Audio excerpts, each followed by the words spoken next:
Hey everyone, welcome back to K-Korner, the channel where we dive into the wild world of entitled people and their unbelievable stories. Hope you enjoy it, and without further ado, let's go. This post is going to be relatively lighthearted, but during the moment, I was close to a meltdown. First things first, I'm an autistic 20-year-old. I'm pretty sensitive to loud sounds and large groups, which is exactly what a commencement ceremony is, unfortunately. I was there for my sister though, and I don't regret it. I do wish I had brought headphones or something similar. The guests at the ceremony were made to sit on plastic bleachers in a large gym with barely any legroom or space for moving, especially once the bench is filled up. I am also very particular about personal space, probably because of my autism. Before the entitled guest even sat down next to me, I was starting to have a hard time with the environment. So I went quiet and tried to focus on playing games on my phone. I was there with my parents and grandma, sitting with an open seat next to me. The entitled guest walked over some seats to get to the spot next to me and called her family on the phone to tell them where she was. I was already worried that more people were coming, but I had no negative feelings toward her specifically. Her family showed up 5 to 10 minutes later, a group of about 6 people, including a really upset infant. I'm personally not a fan of children in general, but screaming ones take my anxiety and overstimulation to a whole new level. Thankfully for me and everyone around them, the baby quieted down pretty quickly and didn't cry for the rest of the ceremony. What a polite little baby. When the baby showed up, the entitled guest unfolded a whole baby stroller and rolled it right next to her in the decking foot area of the bleachers. The stroller's handle was a few inches from my face, and I obviously noticed it but didn't confront her about it. I don't like making any scenes, even if the outcome could be positive. She put the baby in the stroller and started rolling it back and forth in the free space between me and her, which meant the stroller's handle was literally centimeters from my face every few seconds. I still said nothing and just focused on my phone. It played out for a while like this. As I tried to block it out, I texted complaints to my friends and sent a selfie of me and the stroller handle right by my face. I was starting to calm down as she moved the baby to other family members. But when the baby came back to her, she missed putting him in the stroller, and it came rolling and smacked my whole body and my face. The entitled guest did apologize, but I silently pushed the stroller back as far as I could to her, and made an "it's fine" hand motion, trying not to leave the whole ceremony. Despite this, she continued rocking the baby in the stroller, and it got even closer to me. Intervals of her pushing the stroller into my face, and me inching the stroller back when the baby was elsewhere and she was distracted happened over the next hour. Right as the ceremony was ending, my own grandma on the other side of me noticed I was silent and basically crunching myself as far away from the stroller as I could.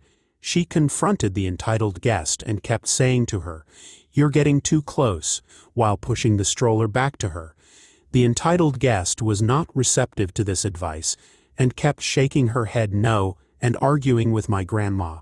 I tried to block it all out as I was between the two of them, covering my ears and looking down, so I don't remember too much verbatim. Eventually, they stopped, and we left immediately, because I was close to a meltdown. The entitled guest and her family walked by us as we left, and she said absolutely nothing. Frankly, I'll be glad to never see her again. I do feel guilty for not asking her to stop myself and then having my grandma argue with her, but I was not in the headspace or had the mental capacity to engage in any conversation. Some backstory first. I work at a large grocery store chain, stocking groceries, replacing items that have been left or returned throughout the day, and handling various other chores around the store. It's a pretty small store, so most of the employees can do almost all of the tasks. One particular night, I was putting away a cart of items that customers decided they didn't want, overstock, or were damaged. There was a separate area where damaged items went, obviously. I should preface this with the fact that I'm not completely deaf. I can faintly hear things like slamming doors, loud phones, ringtones, and some other loud noises. However, I cannot hear voices at all, even loud yelling. While I am deaf, I know sign language, and have a large pin and lanyard that I wear to inform people that I am, in fact, deaf. In addition, I have a small notebook with a variety of pre-written responses to questions, like flashcards. Though communication is difficult sometimes, I try my best to make things work and am very prepared. Most people are understanding, work with me, and we get through the conversation.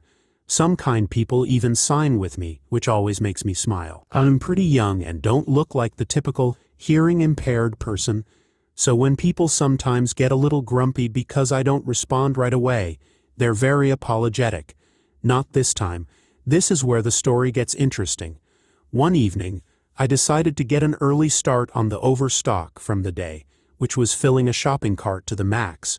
Since this was earlier than I normally began, there were more people still in the store as opposed to when I usually started. No big deal, I started anyway. About half a shopping cart later, I was in the paper towels section when I felt someone roughly poke me in the shoulder. I jumped and turned around, startled to see this lady. She was taller than me, and I'm no slouch. I'm 6 feet tall, or 72 inches. She was very thin, probably in her mid-50s, and had frizzy blonde hair. This was back in September of 2020, and of course she didn't have a mask on. She began to, what I assumed was, yell, judging by the aggressive look on her face.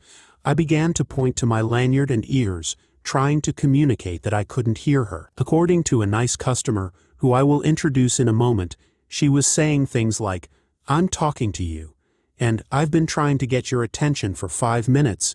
She then took a step forward and grabbed my lanyard, yanking it violently. It unsnapped from around my neck, and she threw it to the ground. At this point, I was very nervous and beginning to panic. I tried to actually say I couldn't hear, but I wasn't sure how it came out, as I've never actually heard my own voice. My significant other says it sounds very cute, however. It was at this point the nice customer entered the picture. I saw him round the corner, a 30-something-year-old man, I assumed, and walked up to the angry woman, asking what the problem was. This is all what he wrote down for me, saying what he said after the incident. The nice customer looked over to me, and I frantically pointed to the pin on my mask and grabbed my notebook, scribbling down, "I'm deaf, and I don't know why she's yelling at me." The customer turned to the woman and they exchanged some words. Things like, "Can't you see he's deaf? Why are you yelling at a kid like that?" And her responses like, "He's not deaf, he's just ignoring me because he's a lazy piece of trash." This went on for a few minutes, and I finally began to cry, as this had caused a scene with people starting to surround us. It finally attracted the attention of my 2 managers, the store manager and the district manager. The store manager walked up to me, while the district manager walked to the customer and the angry woman, who had now really started shouting at each other. The store manager knows sign language and asked me if I was all right. I said I was and wiped the tears from my face, then grabbed my lanyard from the ground. My manager told me to grab my things and wait for her in the employee break room. About 15 minutes later, the managers walked in with a police officer. The angry woman had been arrested. The store manager explained to me in sign language that the woman had been arrested for third-degree assault. The officer needed a written statement and asked if I wanted to press charges. I happily said yes and gave my statement. The nice customer stuck around, and I wrote him a thank you note. The store manager also gave him a gift card for being an upstanding citizen. That was by far the worst experience I've ever had with a customer, but I'm thankful that awesome people like the nice customer and my 2 managers exist. Also, the woman was sentenced to a few months in jail, probation, and fined a hefty amount, and I honestly hope it impacts her life. This happened in the early 2000s when I joined a startup. We agreed on a salary with no paid overtime and an evaluation in 3 months and then annually. It was mostly standard stuff. The salary was quite mediocre for the work, but I really liked the work itself, which was extremely interesting and challenging. For me, even if the finances were average, I felt I would learn a lot of skills that would be useful in the future. After 3 years, we had 10 decent clients, several trial clients and money rolling in, the talk turned to back pay, paid overtime, and compensation for past overtime. At that point, around $50,000 in overtime had accrued, which is a lot. Legally, it couldn't be back pay, so the talk was always about a discretionary bonus. At this point, everyone, including myself, was okay with this. It was discussed in writing via company emails, so I felt secure and believed no bad intentions were at play. I felt the company should be able to afford the payment. Equally, I would happily settle for equity at a discount if cash flow was an issue. The discussions about back pay and possible equity started to drag on, and I was getting annoyed. In the end, I was offered equity, which meant the company valuation was far beyond anything reasonable, in the hundreds of millions. I would get a minuscule stake, less than 0.01% of a company with 9 employees and a projected annual turnover of around $2 million. It was an insult to stiff me out of money, and I didn't want to take that lying down. To say I was furious is an understatement. The day I received that offer, I handed in my resignation. This sent the chief technology officer into panic mode because the chief executive officer had refused an updated contract, and I was still on a 1-month notice period, with a lot of untaken paid leave. This basically meant I was walking out right then and there. So off I went that very same day, to the shock and surprise of everyone. The next day, I sent an official registered letter requesting my overtime and back pay. I received a negative response, which I followed up with another detailed demand. This was also rejected because the bonus was discretionary, and there is no overtime. However, I had been seeking legal advice and understood that they didn't have a leg to stand on if I was willing to pay for an attorney.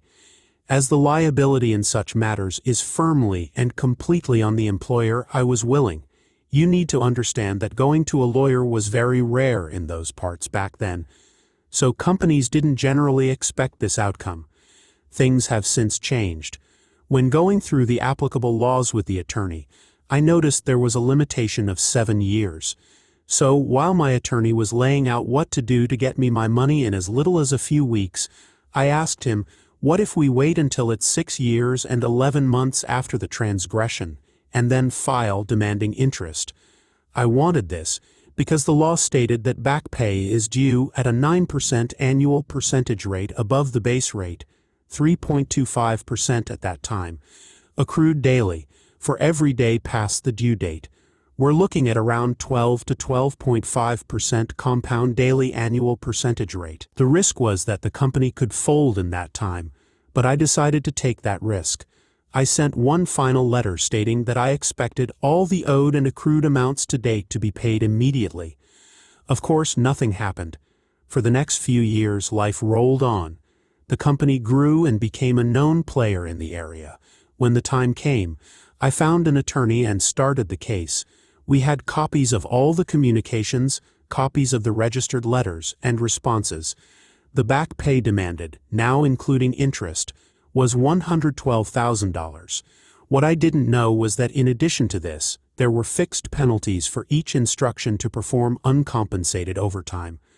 The total demand was something like $135,000. To say that the chief executive officer, who was still in that position, lost his temper would be an understatement. I got a very verbally abusive phone call, which I dutifully recorded, as it wasn't completely unexpected, and added to the filing. The chief executive officer fought or tried to, but when the judge heard the phone call, he took an immediate dim view. Reading through all the communication just put more nails in the defense's coffin.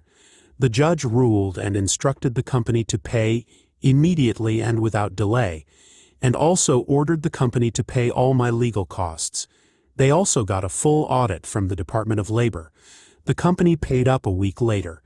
To add insult to injury, the evening of the court's decision, the chief executive officer apparently got very drunk and crashed his car into another vehicle. He got a driving under the influence conviction and lost his driving license for half a year. His insurance refused to pay for the damages to his vehicle, a brand new Mercedes S-Class, because he was drunk. All in all, a glorious day. So let me give you some info about this situation.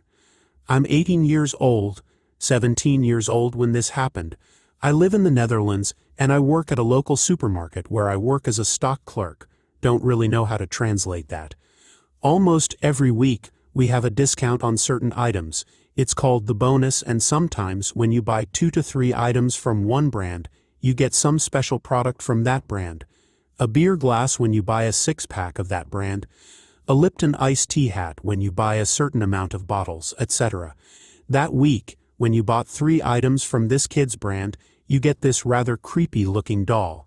This is basically what the story is based around. And oh boy, am I glad we don't offer kids toys with these products anymore. Just like everyone in this subreddit, I never thought something like this would happen to me. But here we go. It did. I was working in the afternoon on a Thursday like usual, when a kid walks by slowly.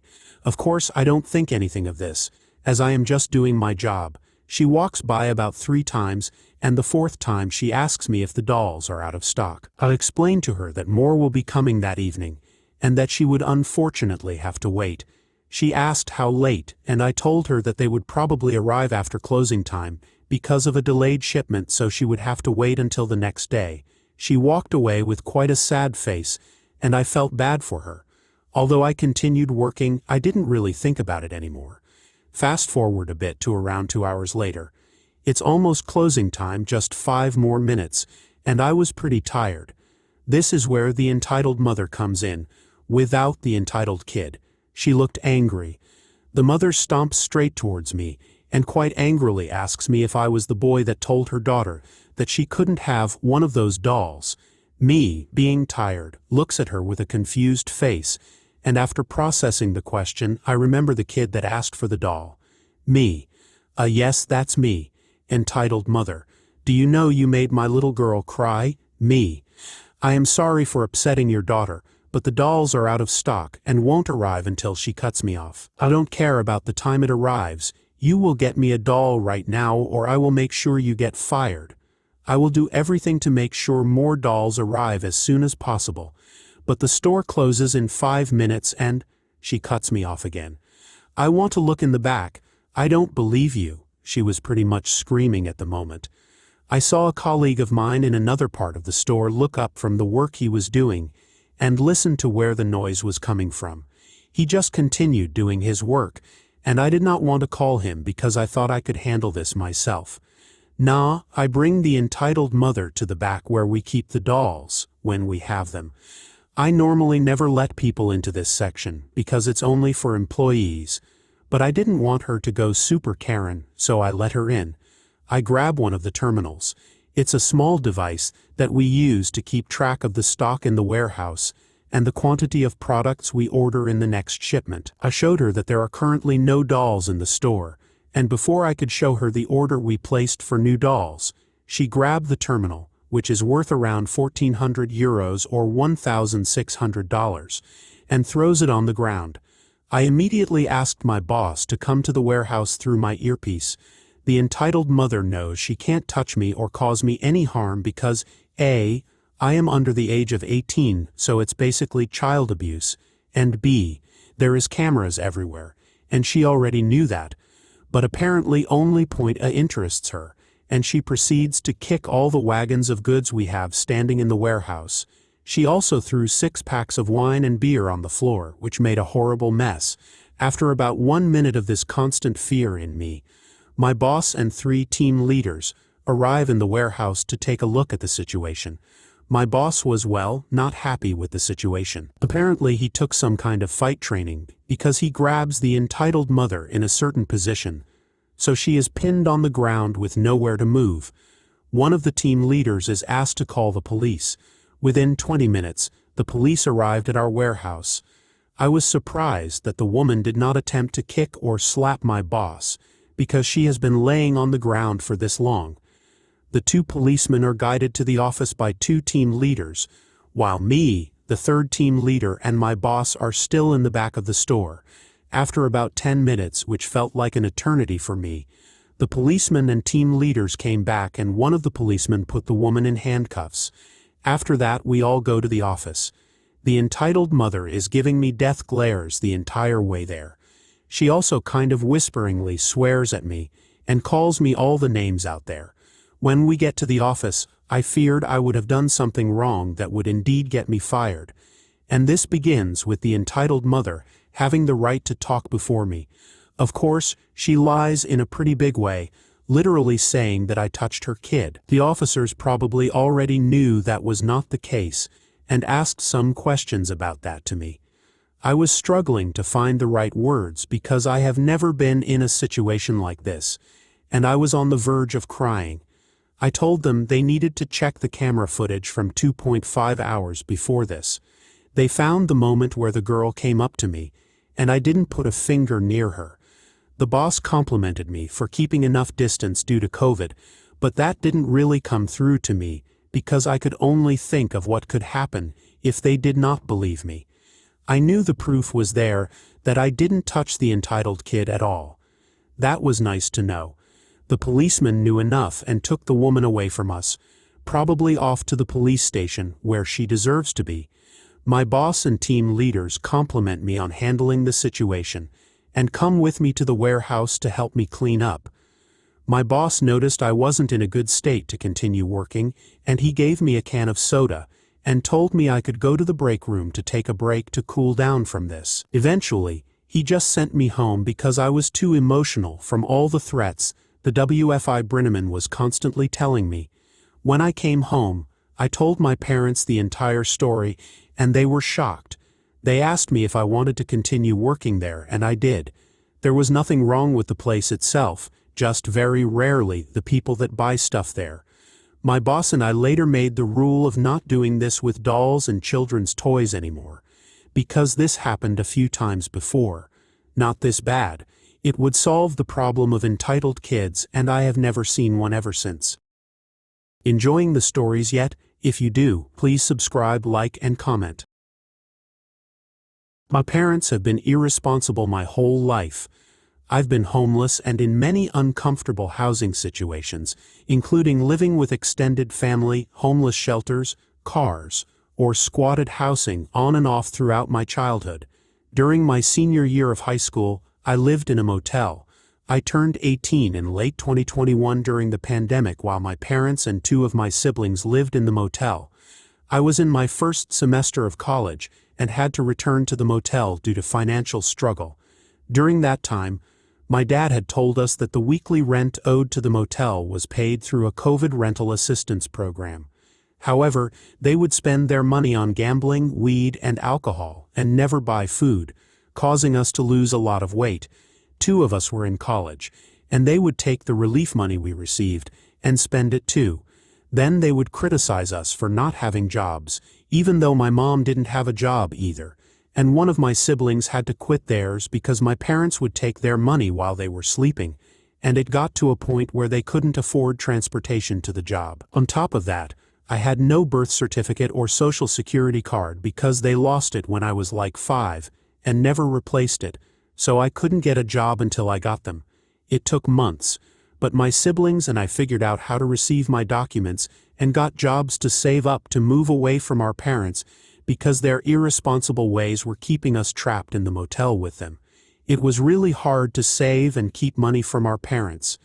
At first, my dad would tell me how he made more money than me, and that my money from my near minimum wage job meant nothing, letting me know constantly that on a bad week, he made twice as much as me. Then he and my mom would ask for money. They would get mad when we asked them why or said no. It was hard with them taking our money, but after 5 months of working, we had enough money to start looking for a place. We decided not to rush since we also wanted money to save for a car. We told our parents we were looking for a place, and they said that they would also look for themselves. While still touring houses, we were given an eviction notice, and it turned out my dad had been lying about paying rent. We had no clue because he did say the COVID program was over and would ask us for money to cover it. My siblings and I decided to just move into any place we could. We got accepted for a 3-bedroom house for a good price in today's economy, and we had our move-in day set just before the eviction date. Just before we moved in, My dad asked if he and my mom could move in with us for just a year and said that he would even pay half of the rent, and we could split the other half 3 ways. We didn't think he'd actually do that, but we agreed because we felt bad and didn't want them to be homeless, and we figured we could use their car some more. I ended up getting a new car the same week we moved, and then my parents' car needed some work. So we ended up splitting the rent 4 ways. Me, 2 siblings, and Dad. Then he crashed his car and never got it fixed because he had no insurance. After that, it continued to get worse. My mom would take my car, lie about where she's going, and not bring it back in time for us to go to work. My dad yells at me for asking for the money in weekly increments, but never has it all at the end or beginning of the month. They refuse to put money in the grocery pile but always eat the groceries. They will take things from my room without asking. They never put gas in my car after using it. They argue constantly. I was taking classes at a local community college, but had to stop because I had to work more hours to cover for all the things that they do and don't pay for. This is just a small list of all the things they do that affect me.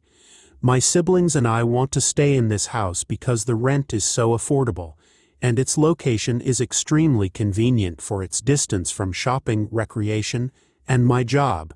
I can work 25 hours a week and go to school while living comfortably. How do I get them to move out? Or do I just accept that my siblings and I will have to move and leave them homeless? It was just another Friday night at the local movie theater, or so I thought. My name is Jenny. I'm a 23-year-old college student who works part-time at the theater to help pay for my education. I was stationed at the concession stand when a woman walked up to me. She was in her mid-40s with short blonde hair and had a look of entitlement on her face. "Excuse me, miss, I want a large popcorn with extra butter and a large soda, and make it quick. I don't have all day." "Sure thing," I replied, trying my best to hide my irritation. I prepared her order as quickly as possible and handed it to her. "That'll be $12.50, I said, holding out my hand for payment. She rolled her eyes and dug through her purse for a moment before finally pulling out her wallet. "Here," she said, handing me a credit card. "And hurry up, I don't want to miss the previews." I swiped the card and handed it back to her. "Thank you, enjoy the movie." She snatched the popcorn and soda from my hand and walked away without a word of thanks. I couldn't help but roll my eyes and mutter under my breath, "Entitled much." Little did I know this woman would soon become the bane of my existence for the rest of the night. As the movie started, I went into the theater to check on the patrons. That's when I noticed the woman again, this time sitting in a seat with a large purse taking up the seat next to her. I politely reminded her of the theater's policy of no bags or personal belongings in the seats. "Excuse me, miss, could you please move your purse so someone can sit there?" She scoffed at me. "Are you kidding me? This is my seat and my purse stays here." I tried to explain that other patrons may need a seat and she could put her purse on the floor, but she refused to budge. I sighed and walked away, not wanting to create a scene. However, it wasn't long until the situation escalated. I received a call on my walkie-talkie from a customer complaining about a woman with a large purse in the theater, obstructing their view. I knew immediately who it was and made my way back to the theater to deal with the situation. "Ma'am, I'm sorry to bother you again, but I received a complaint from another customer about your purse. Could you please move it so others can see the movie?" "Absolutely not. I paid for this seat and I'll sit how I want." I was starting to lose my patience, but I kept my cool. "I understand that, but you're also blocking the view of other paying customers. Please move your purse or I'll have to ask you to leave." She huffed and puffed but finally gave in and moved her purse to the floor. However, that wasn't the end of it. As the movie continued, she kept getting up and down, loudly rustling her popcorn and slurping her soda. Other patrons were starting to get annoyed, and I could feel their eyes on me as if I was supposed to do something about it. I approached the woman again and asked her to please be mindful of others during the movie. "I paid for my ticket, and I'll enjoy the movie how I want," she sneered. I could feel my blood boiling at this point. "Ma'am, I understand that you paid for your ticket, but so did everyone else in this theater. Please be respectful of them, or I'll have to ask you to leave." She rolled her eyes and continued with her disruptive behavior. That's when I decided enough was enough. I walked out of the theater and asked my manager to come deal with the situation. He approached the woman and tried to reason with her, but she wouldn't listen. She kept interrupting him and making demands. "I want a refund for my ticket and my concessions," she said. "This is ridiculous. I shouldn't be treated this way." My manager tried to explain that she was disrupting the movie for other patrons, but she wouldn't listen. She demanded to speak to the theater owner and threatened to call the Better Business Bureau. At this point, my manager had had enough. He calmly said, "Ma'am, I'm sorry you feel that way, but I'm going to have to ask you to leave. We have a zero-tolerance policy for disruptive behavior, and you've been nothing but trouble since you got here." She scoffed and gathered her things. As she walked out of the theater, she turned back to us and said, "You haven't heard the last of me. I'll be sure to leave a bad review on Yelp." We all rolled our eyes as she stormed out of the theater. It was a relief to have her gone, but the whole ordeal had left a bad taste in my mouth. As I was cleaning up the concession stand at the end of the night, I couldn't help but think about the entitled woman from earlier. It was frustrating to deal with someone who thought they were better than everyone else, and didn't care about the people around them. But then I realized something. While the entitled woman had ruined her own movie experience with her behavior, she had also ruined the experience for the people around her. It wasn't fair to them, and it wasn't fair to us, the employees who had to deal with her. In the end, I was just glad that my manager had stood up to her and enforced the theater's policies. It was a lesson for all of us that we shouldn't let entitled people walk all over us, and that sometimes it's necessary to take a stand. As I finished up my shift and headed home, I couldn't help but wonder what other entitled people I would encounter in the future. But one thing was for sure, I wouldn't let them get the best of me. Buckle up, this is going to be a long reflection dump.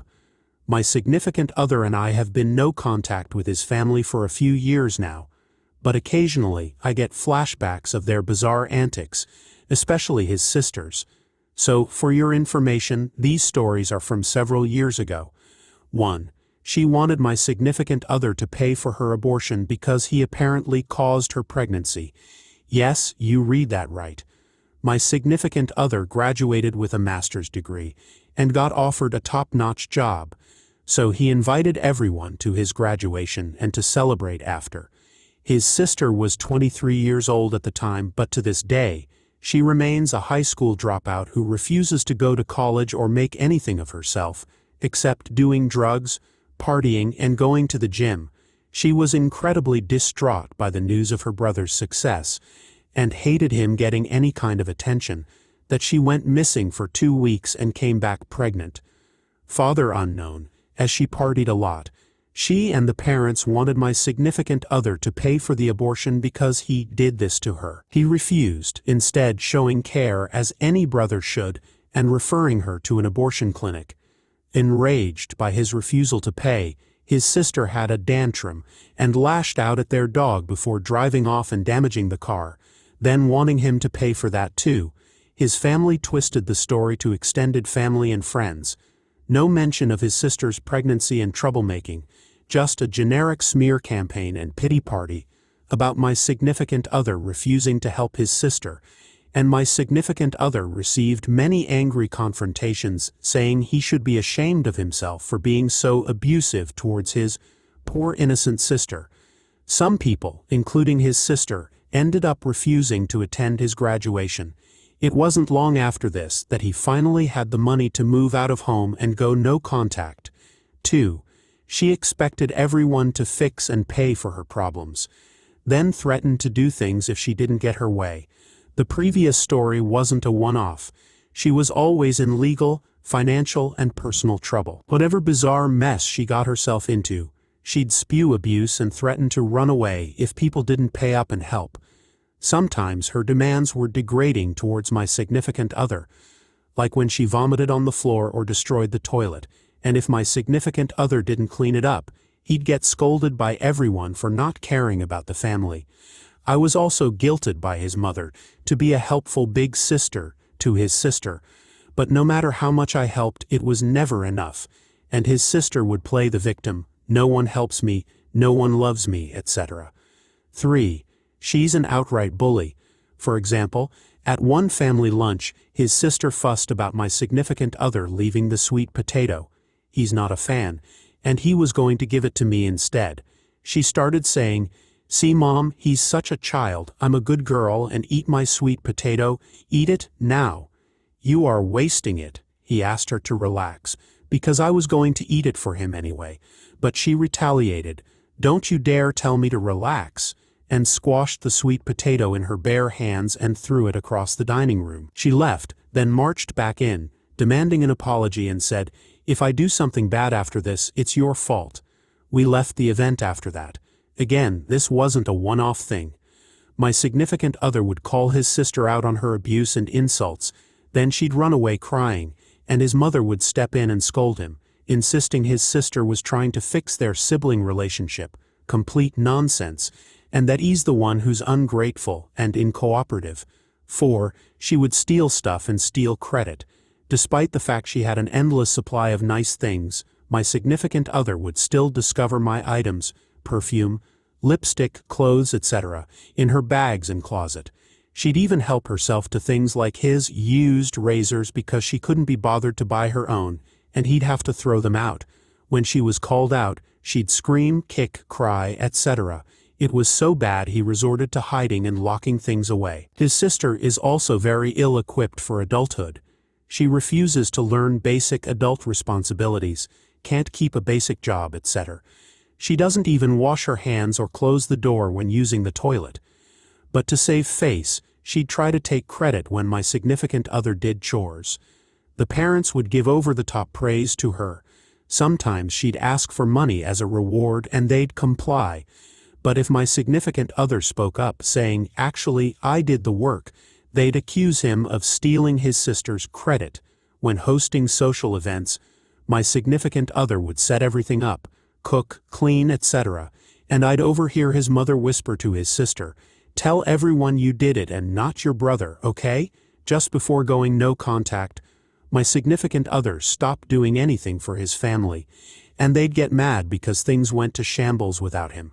Side note, the whole family was entitled to my significant other.